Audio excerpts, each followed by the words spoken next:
আসসালামু আলাইকুম বন্ধুরা, আজকের ভিডিওটি দেখে কেউ খারাপ উদ্দেশ্যে ব্যবহার করবেন না। আজকে আমি আপনাদেরকে দেখাবো কেউ যদি আপনাকে ব্লক করে দেয় তাহলে সেই নাম্বারটা কিভাবে আনব্লক করে আপনি তাকে কল দিবেন।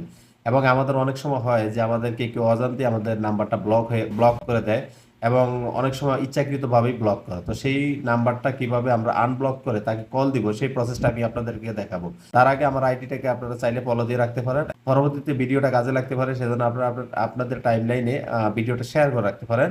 এই কাজটি করার জন্য আপনারা সর্বপ্রথম আপনারা একটা যে কোনো ব্রাউজারে চলে যাবেন। ব্রাউজারে যাওয়ার পরে আপনারা এখানে লিখবেন গল্ফ ফোন।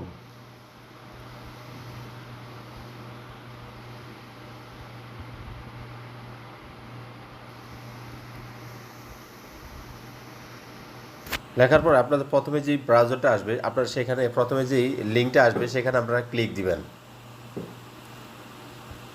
ক্লিক দেওয়ার পরে একটু স্ক্রল করার পরে দেখেন কল নামে একটা অপশন আছে, এখানে আমরা ট্যাপ করব। হ্যাঁ, ট্যাপ করার পর দেখেন এন্টার ইউ নেম। আপনি চাইলে আপনার নামটা লিখতে পারেন বা যার নাম তার নামটা আপনি লিখতে পারেন। তো আমি আমার নামটা লিখে দিলাম। আমি নেক্সটে যাব। দেখেন নেক্সট যাওয়ার পরে এখানে আমি একটু স্ক্রল করার পরে এখানে যে সিলেক্ট কান্ট্রি আছে আপনি আপনার দেশের সিলেক্ট নামটা দিয়ে দিবেন। আমি বাংলাদেশটা দিয়ে দিলাম এবং আপনি ফোন নাম্বারটা সিলেক্ট করে রাখবেন। আপনি যে নাম্বারটা আনব্লক করতে চাচ্ছেন ওই নাম্বারটা আপনি এখানে বসাবেন।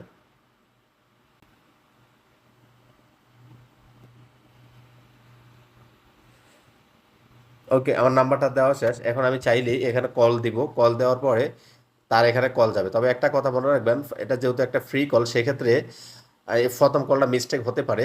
আপনার সেকেন্ড টাইম কল দিবেন। এবং সেকেন্ড কথা হলো আপনার এটা যদি আপনি যখন যাকে আনব্লক করছেন তাকে কল দেওয়ার পরে এটা কিন্তু একটা বিদেশি নাম্বার উঠবে, বাংলাদেশি নাম্বার শো করবে না।